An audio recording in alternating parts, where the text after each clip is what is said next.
Donc, je suis ici pour vous présenter l'usage des drones en Nouvelle-Calédonie, tant par les professionnels que par un usager privé.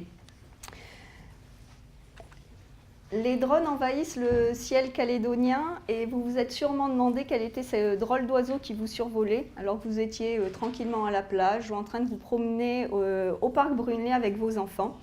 Et vous vous êtes aussi demandé s'il avait le droit d'être là, au-dessus de vous.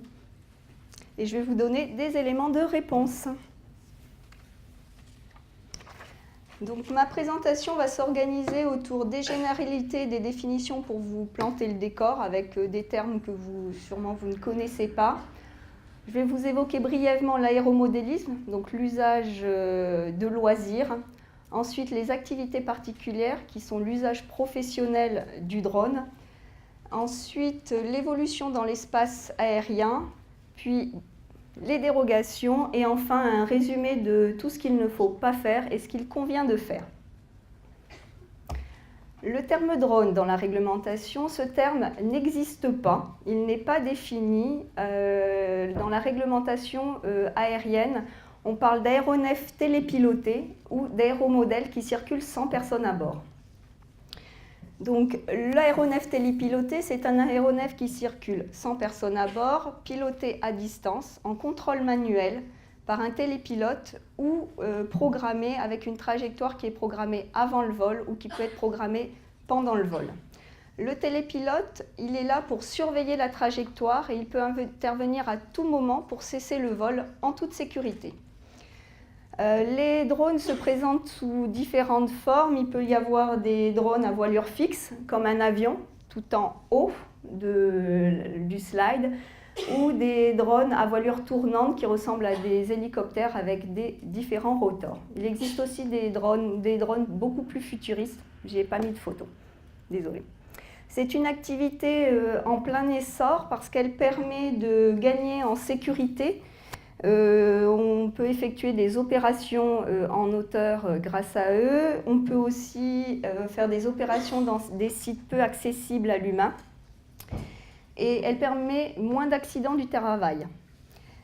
Le drone permet de gagner en efficacité avec une utilisation plus aisée et plus rapide pour les endroits inaccessibles.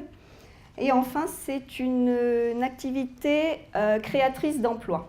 En Nouvelle-Calédonie, fin 2012, il y avait 2 opérateurs professionnels et en octobre 2017, il y en a 36. Les 2 premiers opérateurs professionnels ont été beaucoup accompagnés par l'aviation civile parce que le cadre réglementaire date de 2012 et du temps qu'il soit étendu en Nouvelle-Calédonie fin 2012, ces opérateurs voulaient opérer et on les a beaucoup aidés pour ces opérations. Donc vous l'avez compris, la direction de l'aviation civile, c'est l'interlocuteur privilégié pour les usagers professionnels. On travaille en collaboration avec la BGTA, la Brigade de gendarmerie des transports aériens, qui est basée à Tontouta, pour veiller au respect de la réglementation. Qui dit réglementation nouvelle et qui évolue rapidement, dit évolution et utilisation exponentielle, dit mauvaise utilisation ou utilisation abusive. Donc pour cela, la BGTA a déjà fait des rappels à la loi. Il a aussi appliqué des amendes pécuniaires et des confiscations de drones.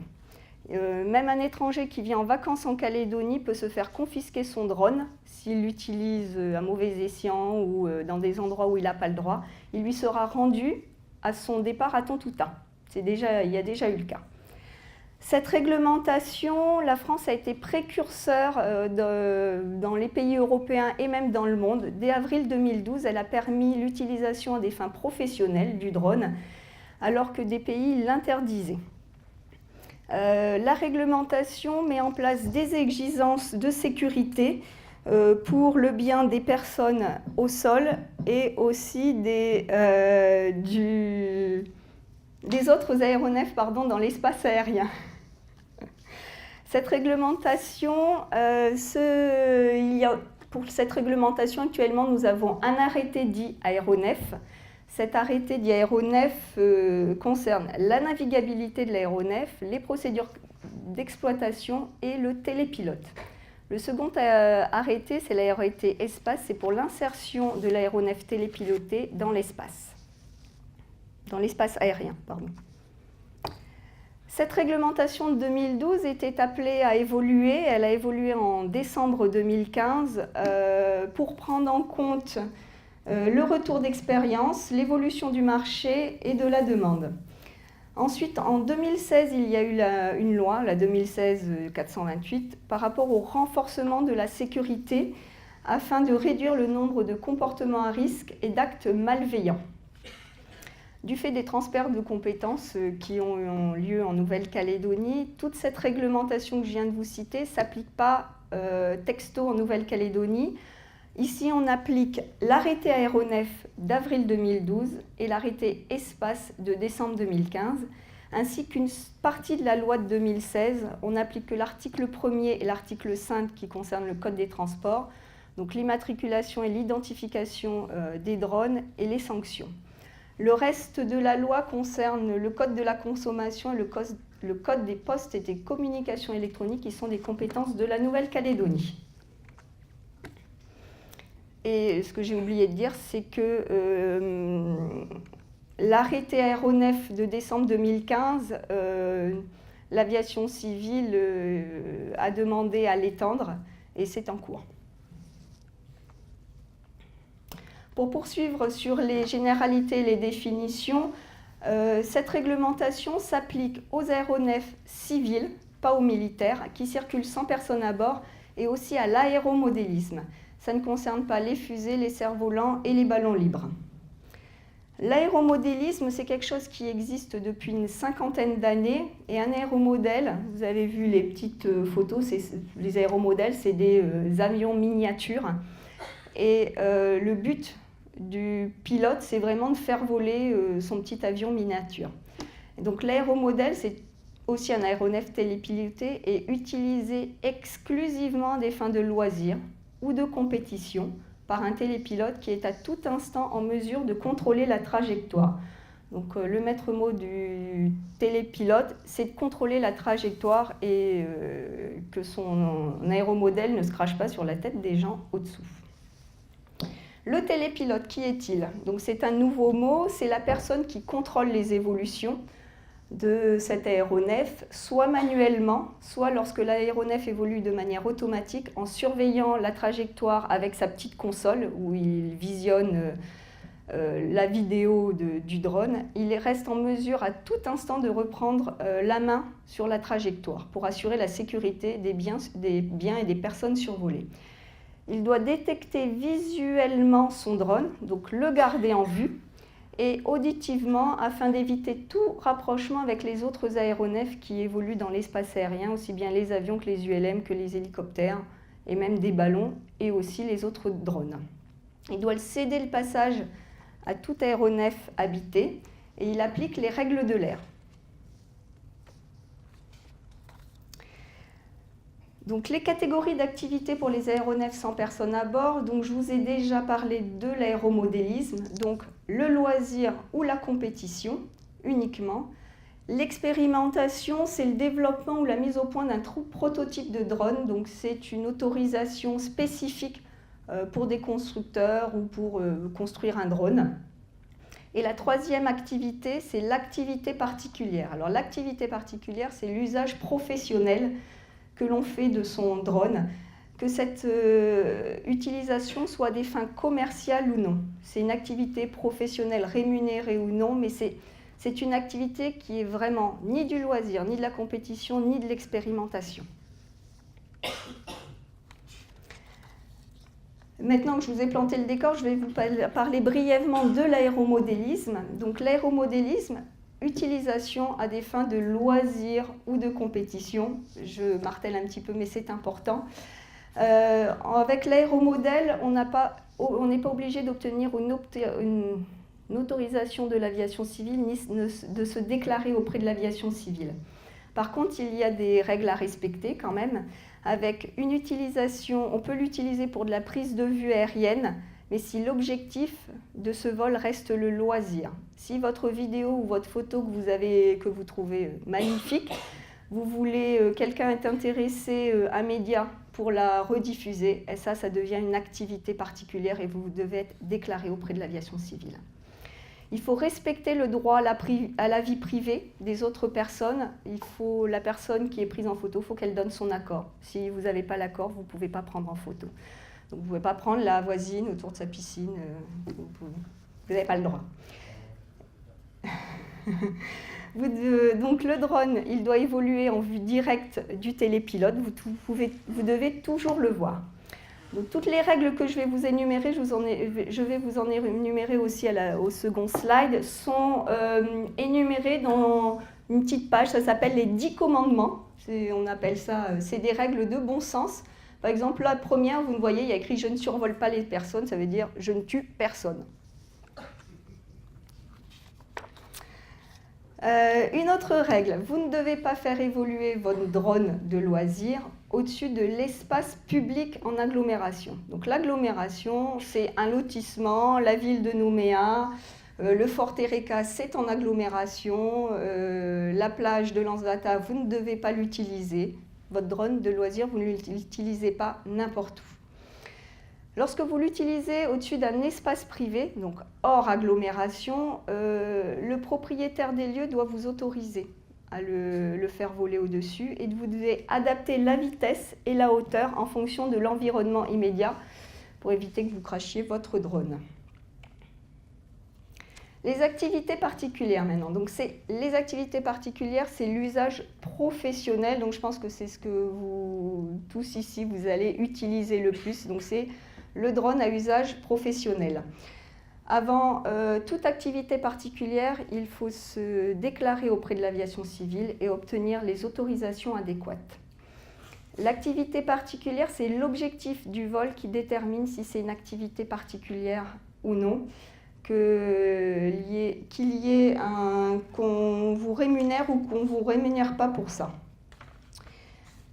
Comme activité particulière identifiée en Calédonie, donc il y a de la surveillance aérienne avec des vidéos, des prises de vue, des relevés topographiques, de la photogrammétrie, du suivi de chantier, du suivi de plantation. Pour l'instant, il n'y a pas de transport de charge à notre connaissance. Alors, pour des petits exemples, en haut, vous avez la modélisation d'un massif minier. Donc, c'est une photo qui nous a été transmise par un opérateur. Là, une photo d'une manifestation, donc c'est l'omelette géante auprès de Dimbéa. Et la troisième photo, c'est la console du télépilote. Donc au milieu, là, vous avez la vidéo du drone, de ce qu'il filme, la trajectoire qui a été programmée, et là, les commandes du télépilote. Les activités particulières. Donc l'opérateur, pour pouvoir faire une activité particulière, il doit il doit respecter les scénarios opérationnels qui ont été définis par la réglementation. Je ne vais pas vous les présenter parce que c'est vraiment des termes barbares et puis il faut être opérateur pour pouvoir savoir lequel il va utiliser, mais ils ont des petits noms, S1, S1+, S2, etc. La différence entre les scénarios, c'est l'utilisation du drone, donc en vue, hors vue du télépilote, la distance du drone vis-à-vis du télépilote, la hauteur de l'évolution, si c'est en ou hors zone peuplée, et la masse du drone. Alors la zone peuplée n'est pas obligatoirement que en agglomération. Une zone peuplée, ça peut être aussi hors agglomération. Un champ, un jour où il n'y a que des vaches, c'est une zone non peuplée. Dès lors que vous faites une manifestation, vous faites un regroupement de personnes dans ce champ-là, cela devient une zone peuplée et pour ça, il faut une autorisation pour faire évoluer votre drone. Pour poursuivre sur les activités particulières, donc il faut respecter des exigences de sécurité qui portent sur les procédures d'exploitation, la navigabilité de la machine et la formation du télépilote. Pour les procédures d'exploitation, il faut d'abord rédiger un manuel d'activité particulière, un MAP, qu'il soit déposé à l'aviation civile. Ce MAP décrit toute votre activité, comment vous allez former votre télépilote, ce que vous allez faire avec votre drone. Ensuite, il faut respecter les limites opérationnelles définies par le constructeur du drone, ainsi que les limites opérationnelles que vous vous appliquez. Ensuite, il faut établir un système de suivi des incidents en opération pour que vous en tiriez des conséquences et que ça ne se reproduise plus. Et ensuite, respecter les conditions d'évolution dans l'espace aérien.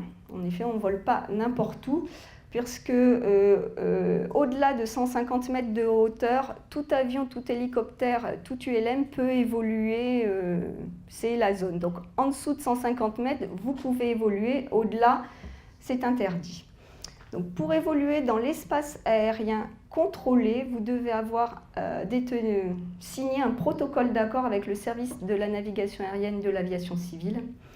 Et une fois que vous avez fait une bonne partie de tous ces documents, vous allez obtenir l'attestation de type et l'autorisation de vol pour votre drone.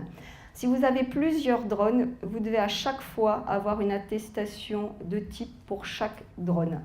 Dès lors que vous achetez un drone, vous devez recontacter l'aviation civile pour le déclarer et faire les documents adéquats.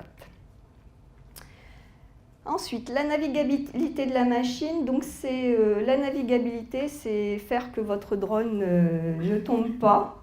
Et donc, l'entretenir, l'utiliser de manière adéquate et respecter les caractéristiques de cette machine. Le télépilote. On ne s'improvise pas télépilote, il faut d'abord avoir une formation théorique qui est de présenter un brevet de pilote, d'aéronef habité. Au minimum, il faut avoir le brevet du LM. Alors c'est un brevet qui se présente à l'aviation civile, c'est un examen écrit. Ce théorique, il doit être maintenu, l'exploitant doit le vérifier régulièrement, si vous connaissez toujours les règles. L'expérience et la pratique, c'est très très important, ça évite de faire cracher son drone. Et donc l'exploitant détermine la pratique nécessaire pour faire évoluer son drone. Et une fois que vous avez le théorique adéquat et la pratique adéquate selon l'exploitant, il vous délivre une déclaration de niveau de compétence, une DNC. Une DNC délivrée par un exploitant n'est pas valable chez un autre exploitant, parce que chacun détermine la formation qu'il a envie pour son télépilote. Pour poursuivre sur les activités particulières, ce qui est très très important, c'est la protection des tiers au sol. Ceux qui sont au sol, ils n'ont pas obligatoirement demandé à être survolés par un drone, ni qu'un drone leur tombe sur la tête. Donc il faut établir un périmètre de sécurité au sol sous ce drone. C'est un périmètre d'un rayon de 30 mètres. Et il faut qu'il n'y ait personne dans ce périmètre, donc on appelle ça une zone dite d'exclusion des tiers. Il ne peut y avoir dans ce périmètre que les personnes qui ont un lien avec la mission. Donc le télépilote, la personne qui va accrocher une charge ou si vous avez un mécanicien spécifique pour votre drone. Par exemple, pour le tournage d'un film, le drone, vous l'utilisez pour faire un film, les acteurs du film peuvent être dans ce périmètre de sécurité parce que vous devez les prévenir des risques et de les prévenir que s'ils voient le drone qui tourbillonne, ils ont les consignes de sécurité pour réagir en cas de problème. En revanche, pour une manifestation sportive ou culturelle, le public et les sportifs qui assistent à ces manifestations ne sont pas acteurs du film. Donc vous devez voler à côté du public et des sportifs. Maintenant, l'évolution dans l'espace aérien, donc le petit drone à côté de l'avion, ça c'est pas très très bien. Donc il ne faut pas voler n'importe où. Donc en agglomération, aucune évolution en espace public, ça c'est très important. Pour les activités particulières en zone peuplée, donc comme je vous l'ai expliqué, ça peut être en agglomération ou hors agglomération, une zone peuplée, elle est soumise à déclaration préalable avant le vol. Et donc pour vous protéger, vous et les autres aéronefs, il faut évoluer en dessous de 150 mètres. Et certains vols sont interdits, voire réglementés au-dessus des zones sensibles qui sont connues par information aéronautique. Donc il y a la zone de Vallée NC qui est identifiée sur notre carte aéronautique, ainsi que toutes les zones militaires qui effectuent de temps en temps des tirs.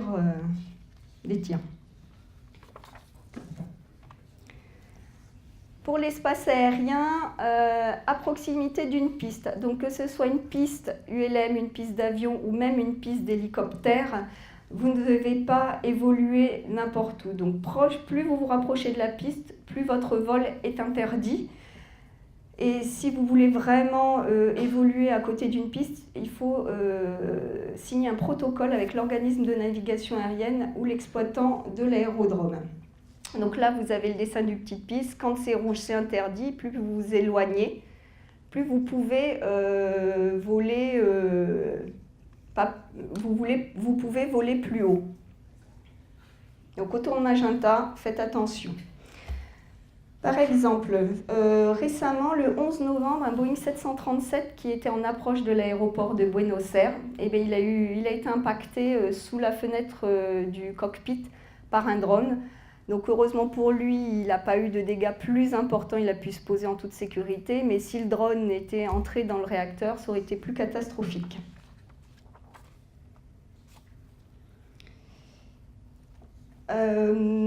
Pour l'évolution dans l'espace aérien, les aéronefs non habités ne peuvent évoluer que de jour.